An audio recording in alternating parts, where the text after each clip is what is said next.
Good evening friends. आज हम इस वीडियो में यूपीटीजीटी 2016 के जो प्रश्न हैं वो आज हम सॉल्व करने वाले हैं। ठीक है, प्रीवियस ईयर 2016 के पीवाईक्यू। ठीक है, अब हम शुरुआत करते हैं। इससे पहले वाली वीडियो में मैंने 9 प्रश्न आपको सॉल्व करवा दिए थे। आज हम 10th से शुरू करने वाले हैं। तो 10th नंबर का अगर हम सॉल्यूशन शुरू करें तो उससे पहले आप क्वेश्चन को पढ़िए कि 10 निरूपणों का 15 से मापन करने पर विचलनों का बीजीय योग 7 है, तो मीन क्या होगा। यानी कि अगर आप 10 ऑब्जर्वेशन है, 10 निरूपण मतलब कि आपको 10 ऑब्जर्वेशन दे रखी है। यहाँ देखिए इंग्लिश में भी आप रीड कर सकते हैं, और उनका डेविएशन 15 से अगर सबका टोटल करेंगे तो 7 है, देन आपको मीन बताना है। तो इस क्वेश्चन में सबसे पहले आप क्या करोगे, हमें क्या दे रखा है वो पता होना चाहिए। यानी कि हमें 10 ऑब्जर्वेशन दे रखी है। ठीक है, 10 ऑब्जर्वेशन यानी कि 3 + 4 x5 इस तरीके से अगर मैं लिखते जाऊँ तो 10 ऑब्जर्वेशन दे रखे हैं। ठीक है, अब 10 ऑब्जर्वेशन के बाद आपको इनसे जो डेविएशन है, फर्स्ट का 15 से डेविएशन प्लस सेकंड का 15 से डेविएशन, इस तरीके से आपको 10 ऑब्जर्वेशन दे रखी हैं, और 10 ऑब्जर्वेशन का 15 से डेविएशन, इसका जब टोटल दे रखा है 7 है। समझ में आ रहा है आपको। ये है कि आपको 10 ऑब्जर्वेशन दे रखी हैं, अगर उनका 15 से डेविएशन निकालेंगे उन सबका टोटल 7 दे रखा है। इतना हमें दे रखा है। अब हम कैसे सॉल्व करेंगे कि आप सबको ऐड कर लीजिए, x1 + x2 + x3, इस तरीके से आप 10 टाइम्स ऐड करते जाएंगे। तो 10 ऑब्जर्वेशन है तो 10 ऑब्जर्वेशन को मैंने ऐड कर लिया। अब 15 को एक साइड लेकर जाएंगे, -15 तो कितने टाइम्स है, 10 टाइम्स। तो -15 × 10 कर सकते हैं, आप डायरेक्ट भी इसका टोटल कर सकते हैं, बराबर 7। अब 10 ऑब्जर्वेशन है तो 10 ऑब्जर्वेशन को इस तरीके से मैं कंटिन्यू कर रही हूँ। ठीक है, आपको इस तरीके से लिखना है आप चाहो तो, और फिर माइनस ये कितना आ जाएगा 150 = 7। देन इस तरीके से आप फिर कंटिन्यू करेंगे। कंटिन्यू करने के बाद आप डायरेक्ट इसका सम निकाल लेंगे। अब सम कितना आ जाएगा, -150 को इधर लेकर जाएंगे तो 157 आ जाएगा। ये सब क्या है, ये सब अब आ गया आपका टोटल। अब आपसे पूछा क्या था, यहाँ में एक लाइन कर रही हूँ ताकि आपको अच्छे से विजिबल हो जाए। देखिए लाइन थोड़ी टेढ़ी है, कोई बात नहीं है। मीन पूछा है, तो मीन क्या होता है, total divided by number of observation. Total है हमारा 157, नंबर ऑफ ऑब्जर्वेशन कितनी है 10। ठीक है, ये तो दे रखा है, तो आप सॉल्व करोगे तो आएगा 15.7। ठीक है, 15.7 आपका करेक्ट आंसर आ जाएगा।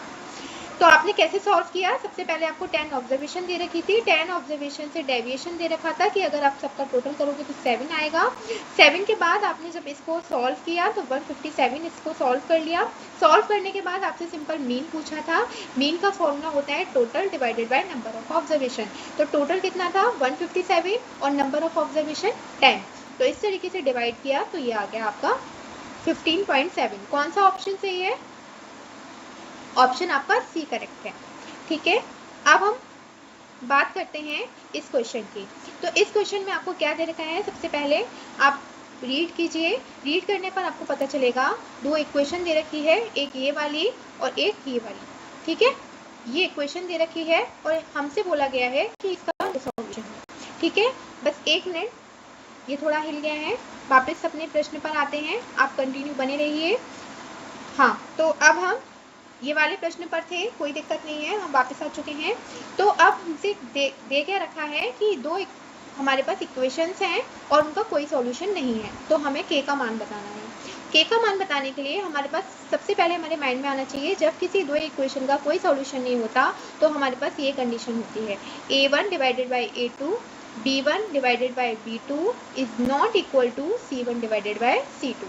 अभी c1 c2 v1 v2 ये सब क्या है, तो अब देखिए हमारे पास दे क्या रखा है 2x - ky प्लस का 7 = 0।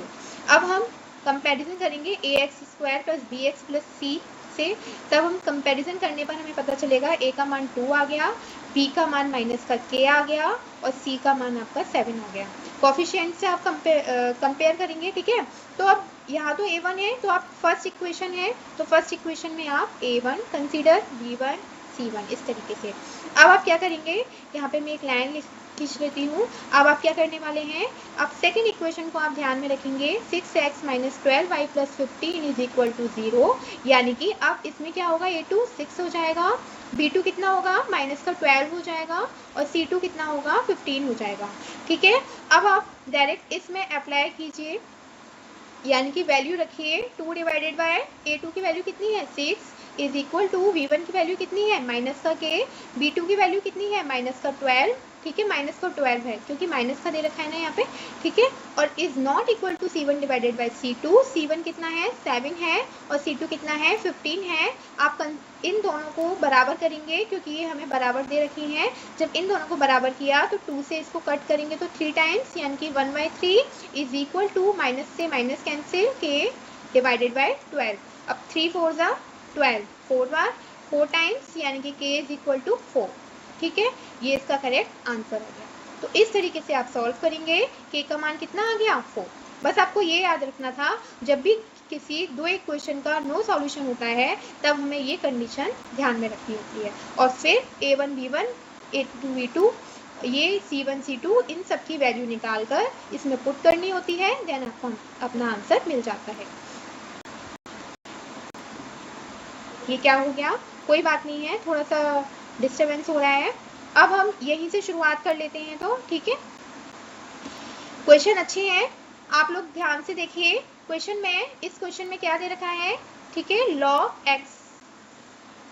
log x बेस में x है 4 दे रखा है, x बेस में 6 है ये दे रखा है, बेस में x है 64 और ये हमारे पास 12 है, हमसे x का मान पूछा है।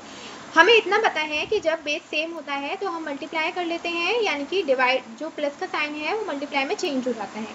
मैम कैसे हो जाता है, आप ऐसे कैसे बता सकती हैं, देखिए मैं आपको इस तरीके से बता सकती हूँ कि जब हमारे पास log m, ये आपका फॉर्मूला है जो मैं आपको साइड से लिख के बता रही हूँ, ठीक है, तो आप इस तरीके से सॉल्व करते हैं इसको। जब बेस सेम होता है तो आपका जो प्लस है वो इनटू में चेंज हो जाता है, ठीक है, तो आपने क्या किया, इनटू में चेंज कर दिया, 4 × 16 × 64 डिवाइडेड इज इक्वल टू 12, ठीक है। अब आप क्या करेंगे, इस x को यहाँ पे इसकी यहाँ पहुँचा देंगे तो log हट जाएगा, कितना बचेगा 4 × 16 × 64 इज इक्वल टू x की घात 12। अब हमें घात 12 बनानी है तो हम 2 से देखेंगे, ये 2 की घात कितनी हो गई, 2 दूनी 4, 2 की पावर 2 लिख दूँ इधर, ठीक है, फिर 2 की घात 16 कितनी बार आता है, 2 दूनी 4, दूनी 8, दूनी 16, यानी कि अगर 2 की पावर 4 करेंगे तो हमें 16 मिल जाएगा, ठीक है। अब 2 की पावर, अब ये कितनी बार आता है, 2 दूनी 4, दूनी 8, दूनी 16, दूनी 32, दूनी 64, ठीक है, 6 बार। अब ये x की घात 12। अब आप जब हमारा बेस सेम होता है तब हम पावर को ऐड करते हैं, 2 + 4 + 6 कितना आ गया 12 आ गया, इज इक्वल टू x की घात 12। अब क्या करेंगे, जब हमारी पावर सेम है तब हम इन दोनों को कंपैरिजन करेंगे। तो कैसे करेंगे, पावर सेम है तो x बराबर 2 हमारा आंसर आ जाएगा, ठीक है।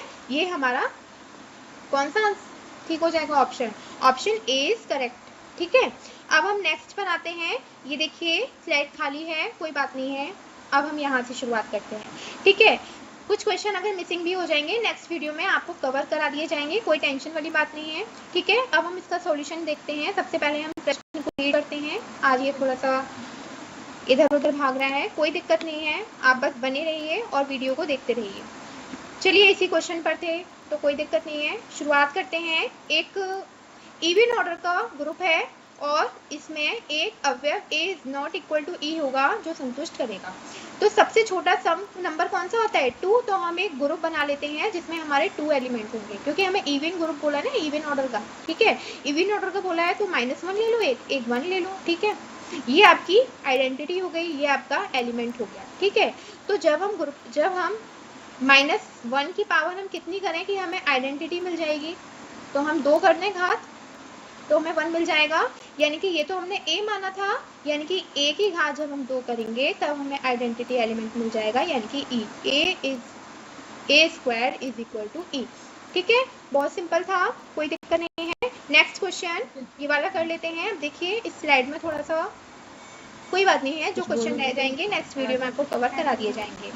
जल्दी जल्दी प्रश्नों को सॉल्व कीजिए। हमें पता है कि कॉस इनवर्स, ये बहुत ज़्यादा मिसअंडरस्टैंडिंग हो रही है इधर, कोई बात नहीं है, देखिए जल्दी देखिए। हाँ, तो कॉस इनवर्स का फॉर्मूला है, कॉस इनवर्स यहाँ से शुरू करते हैं। हम जानते हैं कि 2 tan इनवर्स ए बराबर होता है cos inverse 1 minus A square divided by 1 plus A square. ठीक है, हमें ये फॉर्मूला पता होना चाहिए, तभी हम सॉल्व कर पाएंगे। अब यहाँ पे हम ये फॉर्मूला अप्लाई करेंगे तो यहाँ आ जाएगा 2 tan इनवर्स ए, कोई दिक्कत नहीं है, minus 2 tan inverse b is equal to 2 tan inverse x. Okay, फिर 2 से 2 कैंसिल करेंगे तो ये फॉर्मूला बन जाएगा 2 tan inverse a minus tan inverse b is equal to tan inverse x. Okay, अब ये फॉर्मूला बन गया तो इस फॉर्मूले में अप्लाई करेंगे a minus B divided by 1 plus A b. ये आपका फॉर्मूला होता है tan inverse a minus tan inverse b का, और यहाँ आपका कंटिन्यू चल रहा है tan इनवर्स x। ये तो पता है ना कहाँ से आया, ये यहाँ हमें दे रखा है, हमने कुछ अलग से नहीं किया। फिर हम tan इनवर्स को tan इनवर्स से कैंसिल कर देंगे, कैंसिल करने के बाद हमारे पास a माइनस बी बचेगा। मैं यहाँ लिख रही हूँ, यहाँ ऊपर फॉर्मूला है, यहाँ आपका नीचे आपका सॉल्यूशन। देखिए a minus B divided by 1 plus A B आ गया, देन आपका tan इनवर्स कैंसिल हो गया था, x बचा था, हमसे पूछा क्या था, x ही पूछा था, तो ये हमारा आंसर हो गया। x बराबर कितना आ गया, a minus B divided by 1 plus A b. ठीक है, अब हमने इस वीडियो में इतने ही प्रश्नों को कवर किया है, नेक्स्ट वीडियो में हम इससे आगे के प्रश्नों को कवर करेंगे। आप चाहें तो इसका सॉल्यूशन आप नोट्स के तौर पर भी बना सकते हैं, और चाहें तो मुझसे पहले आप पेपर को सॉल्व करके इस वीडियो को देख सकते हैं। ठीक है, थैंक यू सो मच, आप इसी तरह बने रहिए वीडियो में। धन्यवाद।